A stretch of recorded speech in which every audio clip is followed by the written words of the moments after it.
Well, a good Friday. Thank you for tuning in to the Gardener's Corner program, a Friday feature here on TV Channel 10 and WKRX. My name is Rob Hall. We appreciate you tuning in to the Gardener's Corner program, brought to you today by T.G. Brooks Company and Our Pride Foods, makers of Our Pride Premium Pimento Cheese, Spread and Dip. Without further ado, please make welcome all the way from the North Carolina Cooperative Extension Service, a man that got up early this morning, looked in the mirror and said, "I'm ready to rumble." Mr. Carl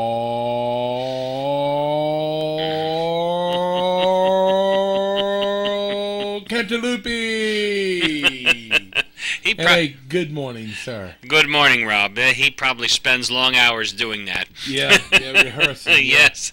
But you know, Carl, I can never do a formal enough introduction for you. Oh, no. Oh, gosh, so, no. Anyway, but how you been doing, my friend? All right. It's cool fall weather, cool, crisp days. Yes, it is. And, you know, kind of a change from, you know, some of the hotter days we had earlier, you know, back in the summer. But, you know, all in all, you know, it wasn't a real hot summer. It was plenty hot. I'm not complaining, but oh, yeah, it certainly wasn't as hot as some summers that we have had. Want to let you know that this is a recorded edition of the Gardener's Corner program. I know the last few weeks we've had to pre-record the program due to other things going on in Carl's and my schedule. But we've got a lot of useful information, and good Lord willing, we'll be back live in the studio next Friday. Right. We'll be in here for Halloween. Yes. People have asked me how much I charge to haunt houses. I said, well, how many rooms? But anyway, if you do have a question that you need answered, you can call up to the North Carolina Cooperative Extension Service office. That number is 336-599-1195. Or you can call down to the Oxford Cooperative Extension Service office. That number is 919-603-1350. And you can catch up with Carl at either place. If he's not there, you can leave a message, and he is real good about returning calls. Some of the things that we're going to be talking about today on the Gardener's Corner program is fall colorization of trees. Also, we'll be talking about Frazier for Christmas trees. You know, Christmas will be here before you know it. That's right. That's right. And also, we will be talking about fall vegetables. But, you know, a lot of people are probably saying, Christmas already? Well, you know, here it is, you know, getting close to the end of October. And you know what? Right at Thanksgiving or right after Thanksgiving, people will start putting up Christmas trees. So yes, they will. So we're going to try to pass some information along to you that we hope that you will find useful and helpful. But Carl, where you want to jump in at? On the, I guess we can start with talk about what causes fall leaf coloration, being that the trees are already, you know, are starting to turn or have turned. Seems to me that it's the coloration is a little bit later this year, and I think that it explains why when we talk about it, and the reason why trees are taking a longer time to turn color. But anyway, a lot of people think that good old Jack Frost is responsible for the color change in leaves, but we now know that change in coloring is a result of chemical processes which take place in the tree as the season changes from summer to winter. All during the spring and summer, the leaves have served as factories where most of the foods necessary for the tree's growth are manufactured. This food-making process takes place in the leaf, in numerous cells containing the pigment chlorophyll, which gives the leaf its green color. Along with the green pigment, leaves also contain yellow or orange carotenoids, which, for example, give the carrot its familiar color. Most of the year, these yellowish colors are masked by the greater amount of green coloring, but in the fall, partly because of changes in the period of daylight and changes in temperature, the leaves stop their food-making process. The chlorophyll breaks down, the green color disappears, and the yellowish colors become visible and give the leaves part of their fall splendor. At the same time, other chemical changes may occur and cause the formation of additional pigments that vary from yellow to red to blue. Some of them give rise to reddish and purplish fall colors of leaves of trees such as dogwoods and sumacs. Others give the sugar maple its brilliant orange or fiery red and yellow. The autumn foliage of some trees such as quaking aspen, birch, and hickory shows only yellow colors. Many oaks and others are mostly brownish, while beech turns a golden bronze. These colors are due to the mixing of varying amounts of the chlorophyll and other pigments in the leaf during the fall season. Now, fall weather conditions favoring formation of brilliant red autumn color are warm sunny days followed by cool nights with temperatures below 45. Much sugar is made in the leaves during the daytime, but cool nights prevent the movement of sugar from the leaves. From the sugars trapped in the leaves, the red pigment called anthocyanin is formed. Now, the degree of color may vary from tree to tree. For example, leaves directly exposed to the sun may turn red, while those on the shady side of the same tree or on other trees in the shade may be yellow. The foliage of some trees species just turns dull brown from death and decay and never shows bright colors. Also, the colors on the same tree may vary from year to year depending upon the combination of weather conditions. The most vivid colors appear after a warm, dry summer and early autumn rains, which prevent early leaf fall. Long periods of wet weather in late fall produces a rather drab coloration, and I think with all the rain that we have, this has some significance to the colors that we're seeing. Droughts favor anthocyanin formation, principally due to the indirect effects of soil water deficiency upon the metabolism of the plants. Drought conditions also favor red pigment formation due to the reduction of nitrate absorption. As the fall colors appear, other changes are taking place. At the base of the leaf stalk, where it is attached to the twig, a special layer of cells develops and gradually severs the tissues that support the leaf. At the same time, nature heals the break so that after the leaf is finally blown off by the wind or has fallen from its own weight, the place where it grew on the twig is marked by a leaf scar. Through fallen leaves, nature has provided for a fertile forest floor. Fallen leaves contains relatively large amounts of valuable elements, particularly calcium and potassium, which were originally a part of the soil. Decomposition of the leaves enriches the top layers of the soil by returning part of the elements borrowed by the tree, and at the same time provides for more water-absorbing humus. Some of the most startling color combinations are to be found in the leaves of red and sugar maples, sassafras, sumac, black gum, sweet gum, northern red oak, scarlet oak, sourwood, and dogwood. Ginkgo, hickory, and yellow poplar produce few, if any, anthocyanins and usually display a golden yellow.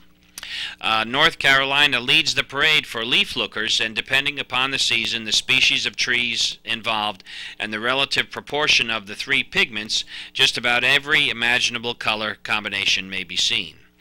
So that's a little bit on fall leaf coloration, what causes it, and explains why in some years we have a better show and display of fall color than others.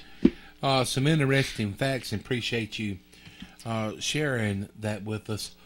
Carl, one thing that I have noticed, that it is an overabundance amount, or so it seems, of acorns this year. Anyway, and I've heard, some people say that is a sign of a cold, hard winter. Right. Anyway, can you offer any more or less insight into why some years the acorns produce more than others? Well, it's kind of like fruit trees. They kind of follow what we call a period of biennial bearing. In apple trees, for example, especially Golden Delicious, that is a biennial bearer, meaning that some years you have a tremendous crop of apples, and the next year it's very light. And with annual pruning, you can kind of minimize this on-off switch with apples. And oaks, acorns on oak trees is kind of the same way. The years that you get a large crop of acorns, that's usually followed by the following year having very little acorns. So probably last year we didn't have much of an acorn crop on that particular tree, and so all the energy was going into producing fruit, which in the case of oaks would be the nuts. So we had a lot of energy going into nuts or fruit formation for this year, and then next year, being that most of the tree's energy was going into the manufacture of these nuts, next year you probably won't see very many acorns. So it's kind of that on-off season. Well, I know that if you're under an acorn when it falls and hits you in the head, it'll certainly get your attention. Oh, yes. It certainly will. Well, appreciate you shedding some light on that. And I had never been told that before, but it seems that it is a good crop of acorns this year. Carl, is it anything that they can be used for other than maybe the compost pile? I know deers eat them, pigs eat them, but is it any other uses that you're aware of? Maybe like an acorn stew? I've never heard of anything like that. But I think they're high in, I think, tannins, tannic acid, so they're real bitter, if you try to eat one. But anyway, well, I know one thing. The ancient Egyptians used to use tree seeds to break concrete. And how would they do that? Well, not concrete, rocks. Yeah. They drill holes into rocks and then deposit the acorns or other tree seeds and add water.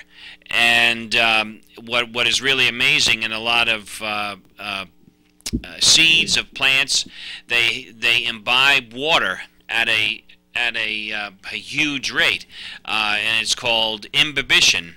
The imbibing of water that as the seeds swell, as they take up the water, the energy is so forceful that it can actually split rocks. And that's why people that pour concrete sidewalks in the fall need to be aware of falling acorns from trees, because if they get in there while the cement is starting to harden, they can actually break up the concrete walks. Well, that's something that I have heard before about how the ancient Egyptians used to bust rocks by sprouting seed, and that is really phenomenal. It is. That something like that can happen. But as far as the fall leaves turning and changing colors, it's nice to make a short trip up to the mountains to see the fall foliage. The nice thing about the mountains, you can get up there and you can have a sometimes farther view than certain areas around here. But to me, the leaves are not any more prettier in the mountains than they are around here when they have changed colors. But it's just, I guess the farther you can see, the more beauty your eyes will enjoy. Yeah, the Blue Ridge Parkway is beautiful too. It is that. It sure is. I want to let you all know that this is a pre-recorded edition of the Gardener's Corner program, but we hope to be back live in the studio next Friday for the trick-or-treat edition of the Gardener's Corner program. Anyway, again, Mr. Carl Cantalupi is here. He is our resident expert for issues in the garden and in landscape. He is the man that can help you figure out a solution to turn that problem away into a success. Carl, before we move on to our next topic, I guess over the next few weeks we really need to get the message out about soil testing. So that's right. People have until November the 25th to get their soil samples sent into the extension office, and then they're sent down to NCDA's soil testing lab in Raleigh. We've got till November 25th to get them in without having a fee incurred.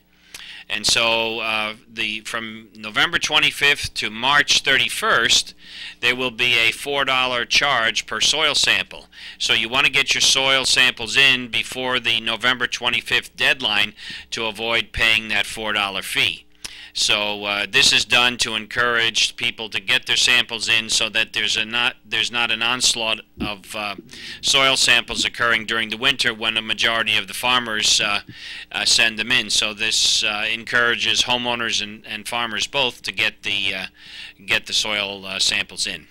Well, save yourself some money by getting your soil testing analysis done before November 25th, and also by doing so, you may be saving yourself some money in the long run, because you may have plans of putting out more fertilizer than is needed, more nitrogen, or more lime than is needed. So go ahead and get your soil testing done, and maybe you can save some money. That's right. And it will help you out, when it's time to more or less harvest the crops and things like that. And also when you have a beautiful lawn. And speaking of beautiful lawns, you still have time to fertilize cool season grasses. Now, Carl, here we are, not very far, about a week away from the end of October. How do you feel about reseeding at this time? It's getting kind of late now. Now, I know one year I actually sowed some fescue seed in, I think it was the first week of November. And it actually took, but at the time, the home I was living in, there were no big trees around the house. So the seedlings came up and they grew just fine. But if you have a lot of trees that are going to be dropping their leaves now's not the time to go ahead and seed your lawn, because you're going to have all kinds of competition with those fallen leaves, and the turf will not get a good, thick, dense stand. So it's probably better to wait, for that. On the other hand, if you do have an established lawn, and if you have sown grass seed earlier this fall, and 3 weeks, or I shouldn't say not 3 weeks, but you've mowed the grass at least three times, you can consider the lawn established. And the reason why I said that is because if you want to control broadleaf weeds in the lawn with broadleaf weed killers, you still have time to do that, even though the temperatures are a little cooler. As long as the daytime temperatures stay above 45 degrees, you'll get reasonably good kill or herbicide translocation through the weeds at this point. So still time to get out your Speed Zone or Trimec liquid lawn weed killers and apply those, just as long as you haven't recently seeded your lawn, or after you mowed the lawn 3 times, then you can consider it established. Then the herbicides will not be harmful to the grass seedlings. Okay.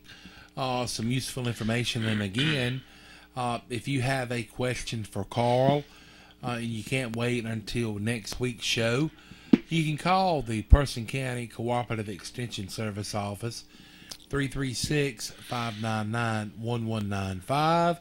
If you don't catch call there in person, leave him a message and he will return your call. Or if you want to try the Granville County office, 919-603-1350. Right. We're going to get a word on for one of our fine supporting sponsors. We'll take a trip out to Timberlake and we'll stop in at T.G. Brooks Company, a landmark since 1936. Nice, friendly people to greet you out there, from everything to everyday convenient items to water pumps, hand-cut ribeyes, and the list goes on and on and on. Here's more information from T.G. Brooks Company. The leaves are falling. It's October 2014. Fall season is in full swing with warmer days but cooler nights. Time for mums. T.G. Brooks Company has them. And pansies too, beautiful pansies. Time to plant your turnip seed, kale, mustard, collards, and broccoli. More importantly, it's time to sow the yard and do fall planting. There is no better time of the year to reseed and to refeed your lawn. T.G. Brooks Company has plenty of advice and plenty of supplies too. Enrich your yard with needs such as lime, fertilizer, grass seed, including the new top choice turf grass seed for greener and plusher lawns. As you drive through Person County, you will notice many people have already been to T.G. Brooks Company and picked up or had delivered beautiful mulch, including some of the triple ground mulch, and they have mulch in several colors. It is also time to do some raking. Get your lawn rakes and your tools to do the work. No matter if you are the individual homeowner or you are the professional landscaper, T.G. Brooks gives the same courteous attention to everyone. Fall and this time of the year is also time to check on your stovepipe needs and fitting needs. Next month, we'll be celebrating Thanksgiving. Keep in mind, T.G. Brooks Company has hams, so plan now to put that on your shopping list for later on and get your ham for Thanksgiving. They are such a complete and handy store for Person County. From cast iron cookware to case pocket knives, from grocery needs to radio flyer red wagons, from plumbing supplies to electrical supplies, they have it, and plenty of advice, especially for your lawn and garden. Every day people stop by and pick up hand-cut ribeyes, some of the finest around anywhere, and take them home and pop them on their grill after a hard day's work in the yard. T.G. Brooks Company, thanking you for your business and looking forward to serving you here in October.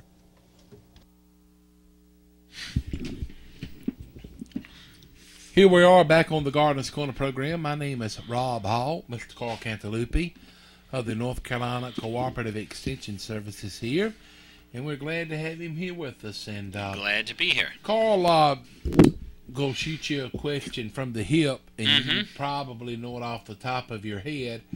How many years have you been a part of the Gardener's Corner program? We started in 1996.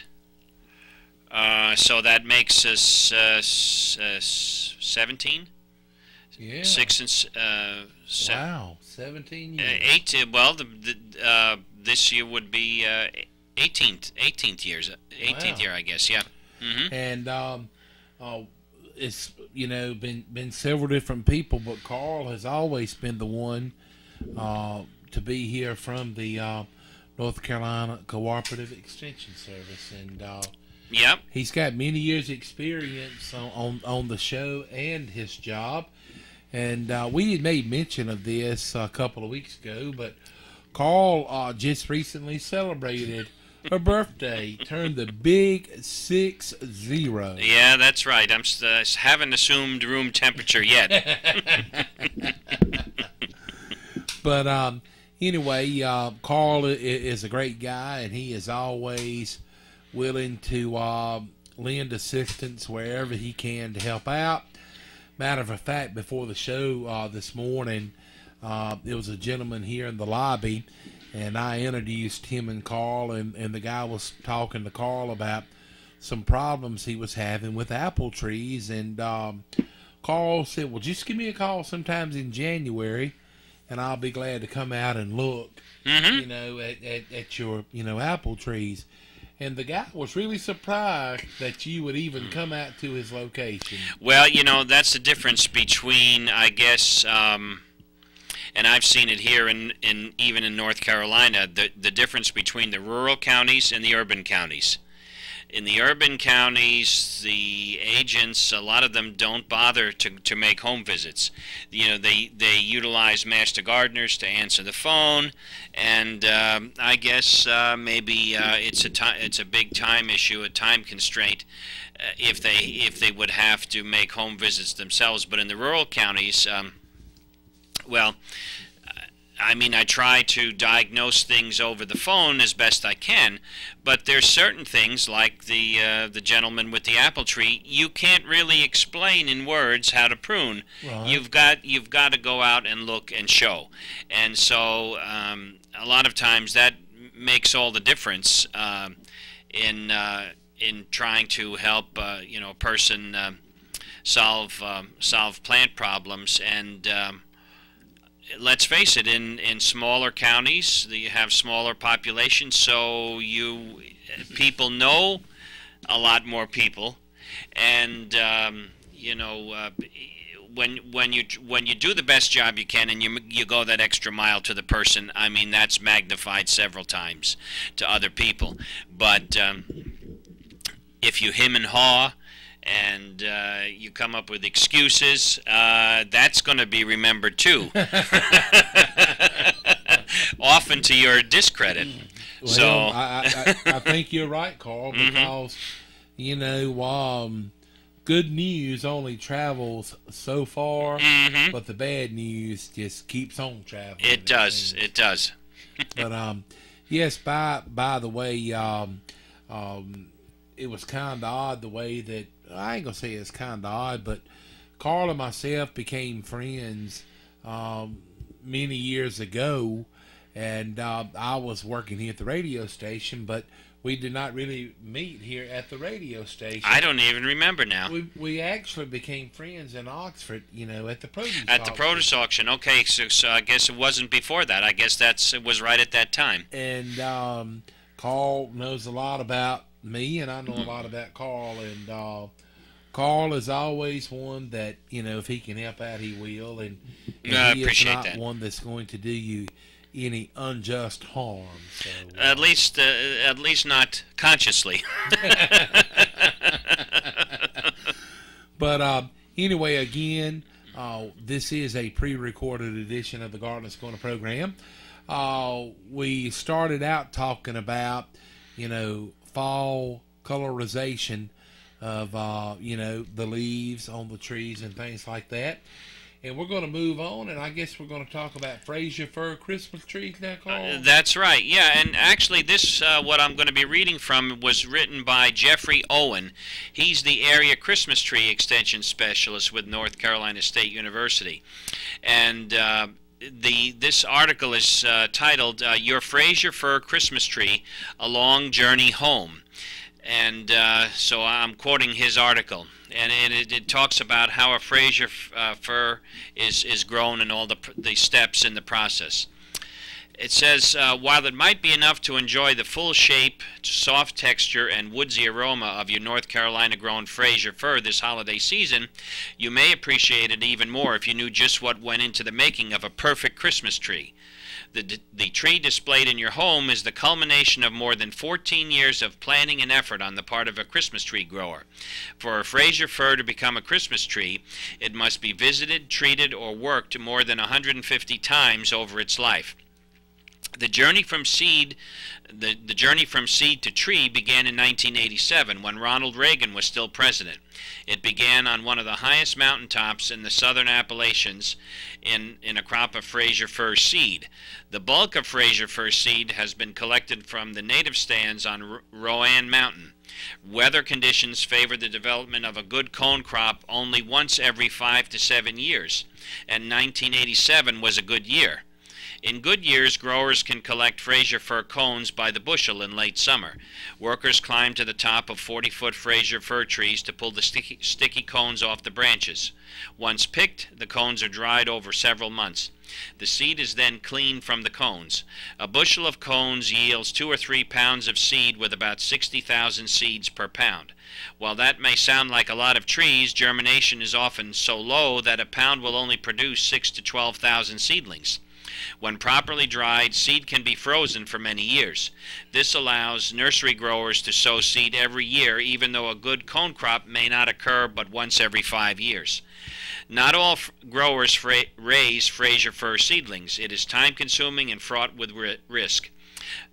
Those growers that don't buy from someone else. Nurserymen must begin preparing seed the winter before the beds are to be sown. The seed must be cold-treated to ensure adequate germination. Nursery beds are tilled and built up to improve drainage. Sown beds must be mulched, irrigated, and covered with shade cloth. Only with continual care can a crop of seedlings be assured. After 1 year, the seedlings are only 1 inch tall. After 3 years, they'll reach about 6 inches in height, still too small to go to the field. Growers lift the seedlings from their nursery beds and transplant them into line-out beds where they can still be watered and protected. Set at wide spacing in the tilled and fertilized soil, the seedlings grow more roots and stronger branches. Typically, after 2 years in a line-out bed, the plants, now called liners or transplants, are ready to go to the field. The transplants can be from about 12 to 18 inches tall and covered with buds. Most planting occurs in early spring after soils dry out enough to work. Preparation often began the previous summer, however, when the land was cleared. Growers may have to cut trees, mow brush, spray herbicides, apply and disc in lime and fertilizer, and possibly sow a ground cover to properly prepare the site. On steep mountainsides, all work may have to be done by hand. Transplants are often set with a mechanical planter pulled by a 4-wheel drive tractor, but the transplants still have to be healed in place by hand and foot. Most growers set about 1,600 trees to an acre. If the land is properly prepared before planting, little additional care may be needed the first year in the field. Many growers let weeds grow above the newly established trees to shade and protect them. The first year in the field can be an anxious time for the grower. Young trees can easily die from drought, grub damage to roots, or root rot if conditions are too wet. Even healthy trees tend not to grow much until the roots become established in the second or third year. Once trees are established and start to grow, a rhythm develops over the course of a season. Trees are fertilized and limed according to soil analysis reports, usually by hand. Gaps in the fields where transplants died are reset with new liners. Bands along the tree rows are treated with an herbicide. Weeds between the rows are suppressed by low rates of herbicides. If insects or mite pests are found during irregular scouting, a pesticide may need to be applied. In early summer, the trees are shaped. Initially, only the tops may need work, but as the trees get older, their sides are sheared with a long knife. Market trees are sheared differently from keepers and are tagged first. While many growers hire or contract large labor crews to do the work, others do the majority of the work alone or with their families. There is enough to do to keep busy all year. As summer progresses into fall, focus shifts more to the market trees. Growers show buyers their trees. Additional fertilizers may be applied to improve tree color. Growers continue to scout their fields for pests. Even in the fall, some pests can damage trees to the point where they become unsaleable. Where problems develop beyond acceptable levels, treatment must follow. And growers also prepare for harvest by building tree storage areas, setting up irrigation, and checking equipment. Everything must be ready for the onset of harvest in November. Harvest happens over 3 to 6 weeks, and the grower's entire income depends on it running smoothly. Trees are cut, carried from the field, baled by machine, and hauled to a storage area. Trees are sorted by size. From the storage area, trees are lifted into trucks using an elevator. Most trees are handled 6 or 7 times between being cut and being loaded onto a tractor trailer. Most trees go directly to the retail lots where they will be sold, but some go first to wholesalers who distribute them to their own customers. Most retailers store their trees in protected locations prior to display. Many Frazier fir trees have their trunk handle trimmed on the retail lot where the branches can be used to make wreaths. The short trip from the display area to the roof or the trunk of your car is the last leg of a long journey. So, as you enjoy a part of nature in your own home, remember what a labor of love that tree represents. Its beauty has been created for your use by a farmer. He or she already has a 5-year-old transplant ready to go back into the spot where it was cut. The journey from seed to tree continues in the next crop, cycling through the seasons with the same promise that the evergreen holds for the Christmas holiday. That is amazing, and I've done it, been to a Christmas tree lot before, and you look at the tree and you think, wow, that tree is expensive.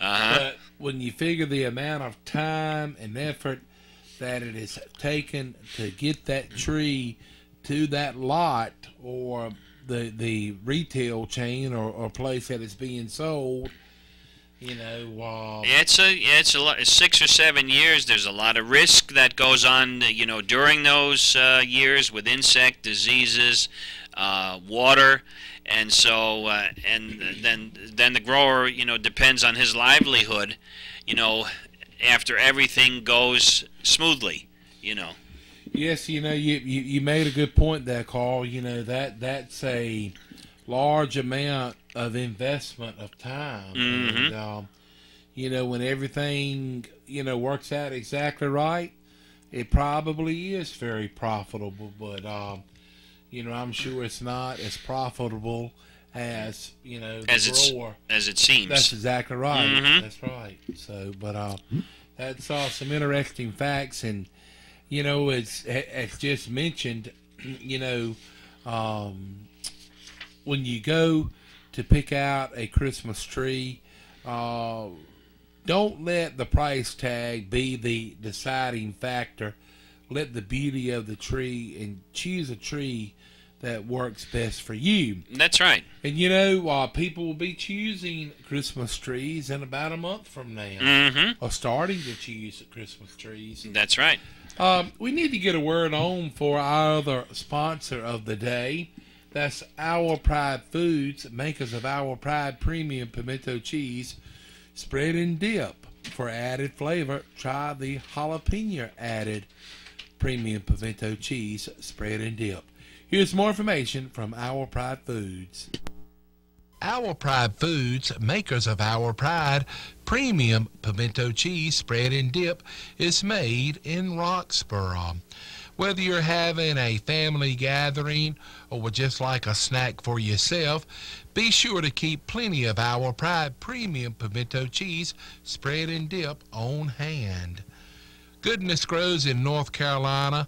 Our Pride Foods, makers of Our Pride Premium Pimento Cheese, is available at T.G. Brooks Company, Hurdle Mills Market and Butcher Shop, North Main IGA, Twins Meat Market, Just Save, and Food Line stores.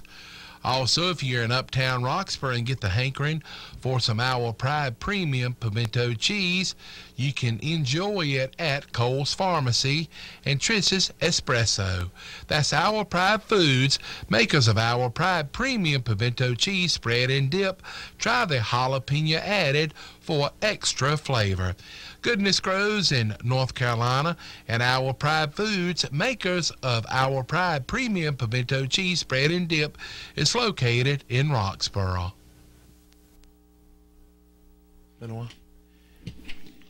Here we are back on this recorded edition of the Gardener's Corner program. My name is Rob Hall, Mr. Carl Cantalupi of the North Carolina Cooperative Extension Service. Carl, if you will, just bear with me just a minute. I need to do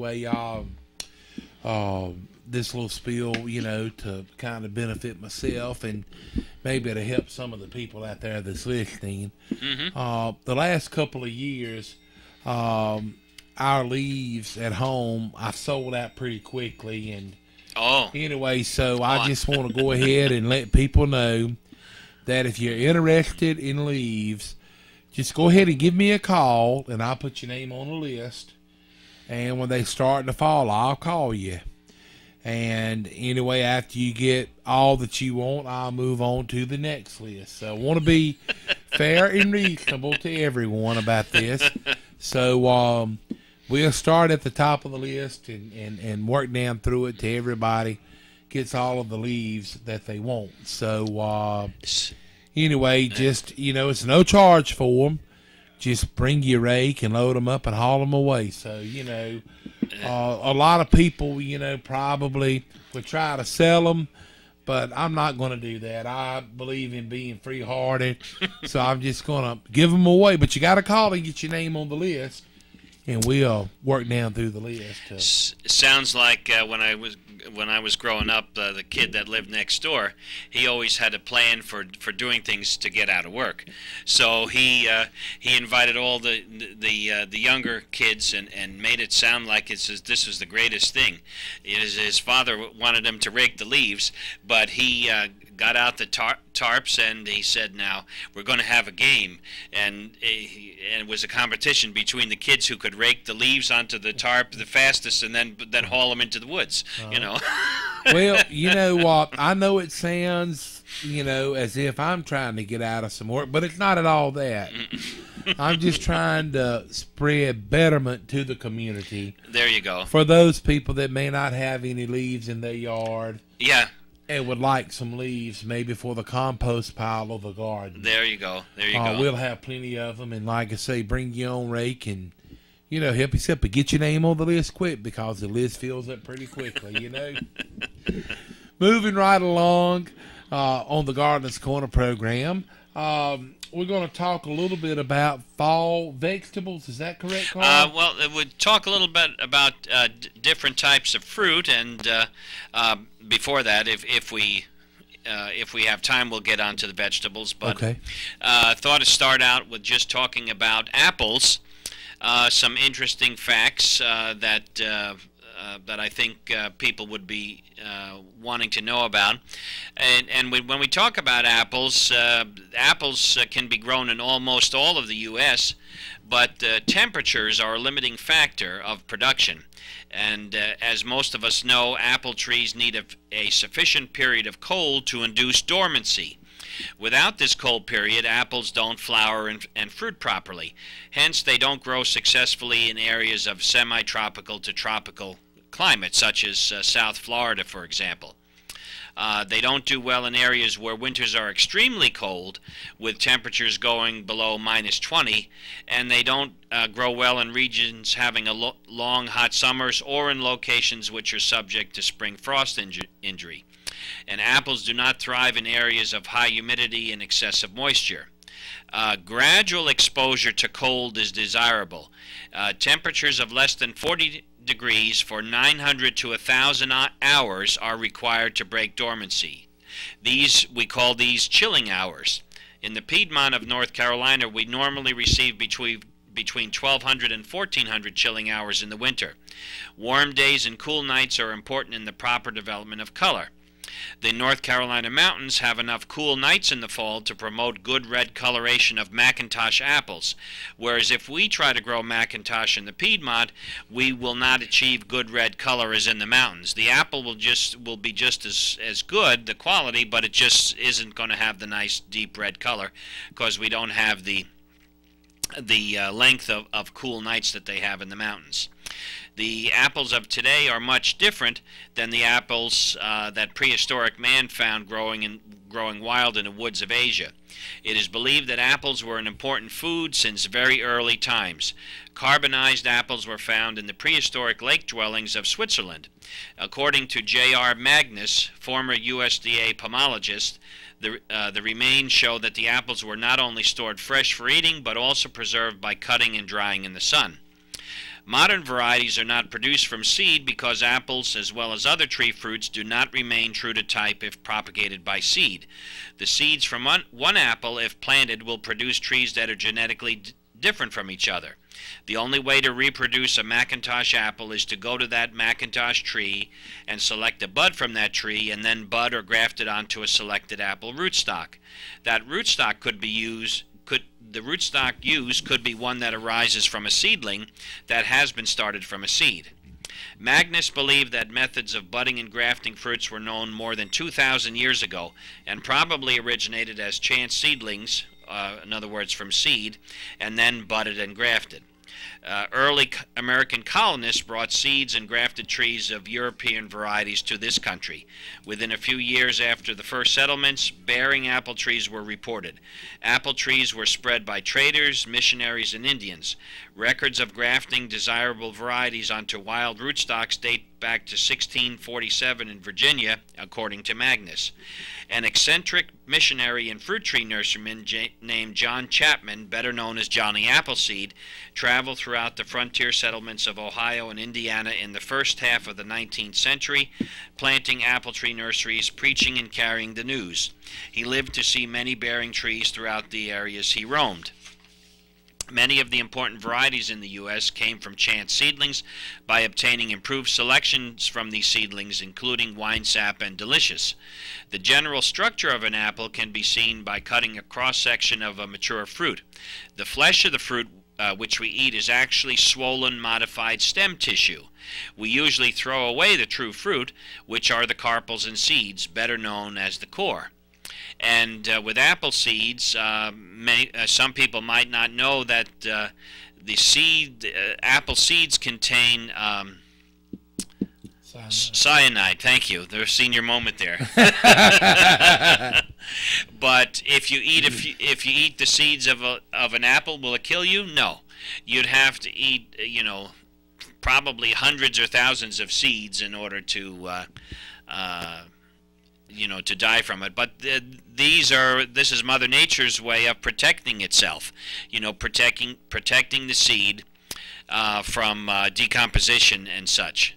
So that's a little bit of facts about the apple. Well, Carl, I know in the past on one of the Gardener's Corner programs, you gave out the length of days that certain varieties of apples could be stored in cold storage. That's right. And I had often wondered, how is it you can go to the grocery store, at any time and get fresh apples?